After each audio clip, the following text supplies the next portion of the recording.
খরচ কমাতে মুরগির বাচ্চাকে আমি কি খেতে দেই সেটাই আজকে আলোচনা করব ভিউয়ার্স। সম্পূর্ণ ভিডিওটি দেখুন, অনেক উপকৃত হবেন। অল্প টাকায় অল্প খরচে মুরগির বাচ্চা বড় করতে পারবেন, পালন করতে পারবেন। আসসালামু আলাইকুম ভিউয়ার্স, আমি মনির এগ্রো বিডির পক্ষ থেকে মনিরুজ্জামান আপনাদের সবাইকে স্বাগতম জানাচ্ছি। যারা এখনো আমার চ্যানেলটি নতুন দেখছেন তারা অবশ্যই আগে চ্যানেলটি সাবস্ক্রাইব করুন। নিত্য নতুন ভিডিওগুলো আপনাদের মাঝে পৌঁছায় যাবে। মুরগি, কোয়েল পাখি, ডিমের মুরগি, মুরগির বাচ্চা, অনেক ধরনের ভিডিও আপনারা পেয়ে যাবেন। এখান থেকে অনেক উপকৃত হবেন ইনশাআল্লাহ। হ্যাঁ ভিউয়ার্স, আপনারা দেখতে পাচ্ছেন আমার কাছে যে মুরগির বাচ্চাগুলো, সেগুলোকে আমি যে ভাত মাখায় দিয়েছি, কচু শাক, তরকারি এগুলো মিক্স করে মুরগির বাচ্চাকে খেতে দেয়া যায়। তবে মুরগির বাচ্চার বয়স মিনিমাম 1.5 মাস প্লাস হইতে হবে। ছোট বাচ্চাদেরকে জিরো স্ট্যাটাস ফিড ভয়েস তো থাকবে না। মুরগির বাচ্চা যখন বড় হবে আর 1.5 মাস প্লাস হবে, আমরা তখন মুরগির বাচ্চাকে ধান দিব, খুদ দিব।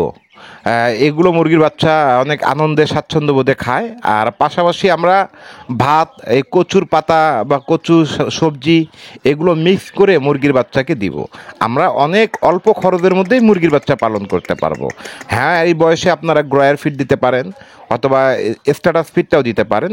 তবে ফিডের দাম খুব বেশি থাকায় দেশি মুরগির বাচ্চাকে বা দেশি মুরগিকে শুধু ফিড যখন আমরা খাওয়াবো, তখন যে খরচটা হবে সেই খরচে মুরগির বাচ্চায় লাভ করতে পারবেন না, মুরগি পালনে লাভ করতে পারবেন না, বরাবর হয়ে যাবে। আমাদের লাভ বাড়ানোর জন্য অল্প খরচ, কারণ দেশি মুরগি সব কিছুই খায়।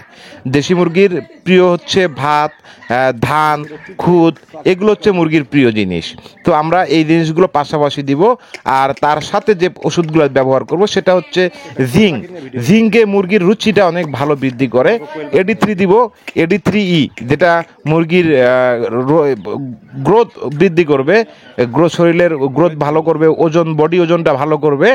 আমরা এভাবে মুরগির বাচ্চা পালন করি। আর আপনারা অবশ্যই সবজি এগুলো আদা সিদ্ধ করে মুরগির বাচ্চাকে দিতে পারেন। পাতাকপি, ফুলকপি, কচু শাক এগুলোকে আদা সিদ্ধ করে দিতে পারেন। আর অবশ্যই যখন মুরগির বয়স 2 মাস প্লাস হবে, অবশ্যই সেই সময় মুরগিকে কৃমিনাশক ওষুধ খাওয়াইতে হবে। কৃমিনাশক ওষুধ খাওয়াইলে মুরগির রোগ প্রতিরোধ ক্ষমতা ভালো থাকবে, গ্রোথ ভালো থাকবে, আর মুরগি তাড়াতাড়ি বড় হয়ে যাবে। আর মুরগির বাচ্চা আমরা ছেড়ে দিয়েও পালন করতে পারি, আবদ্ধ অবস্থায় পালন করতে পারি। যার যেরকম পজিশন সে সেইভাবেই পালন করতে পারেন। আর দেশি মুরগিটা অন্তত যে কোনো ওয়েদারেই এটা খাপ খায়, শীত, গরম, বাসা বাড়িতে, ছাদে, খাঁচায় ছেড়ে দিয়ে আপনারা যেভাবে ইচ্ছা, যার যেরকম সুবিধা সেইভাবেই পালন করতে পারেন। আর দেশি মুরগির চিকিৎসা সম্পর্কে কেউ যদি জানতে চান, অবশ্যই আমাকে কমেন্ট করতে পারেন, অথবা ডেসক্রিপশনে আমার নাম্বার দেওয়া আছে, সেখান থেকেও আমাকে ফোন দিয়ে দেশি মুরগির বাচ্চা, দেশি মুরগি সম্পর্কে জানতে পারেন। আর দেশি মুরগির হচ্ছে সবথেকে বড় সুবিধা, রোগ প্রতিরোধ ক্ষমতাটা অত্যাধিক বেশি, অনেক বেশি।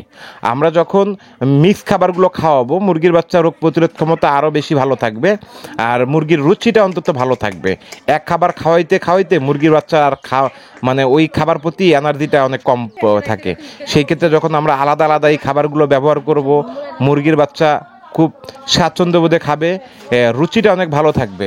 আর যে কোনো সময় আমরা এই মুরগির বাচ্চাগুলো থেকে ডিম সংগ্রহের জন্য আমরা রাখতে পারবো, কেউ ইচ্ছা করে মাংসের জন্যও রাখতে পারবো, প্যারেন্ট হিসেবে রাখতে পারবো। তো এরকম ভিডিওগুলো আপনারা আমার চ্যানেলে রেগুলার পেতে থাকবেন। এই সমস্ত ভিডিও দেখে যদি আপনাদের এতটুকু ভালো লাগে, অবশ্যই আমার চ্যানেলটা সাবস্ক্রাইব করতে ভুলবেন না। আর আমি কোন ধরনের ভিডিও দিব, আপনাদের যদি এরকম কোনো মন্তব্য থাকে বা জানার কোনো ইচ্ছা থাকে, আমাকে কমেন্ট করবেন, আমি আপনাদের ওই ধরনের ভিডিও বানাবো ইনশাআল্লাহ।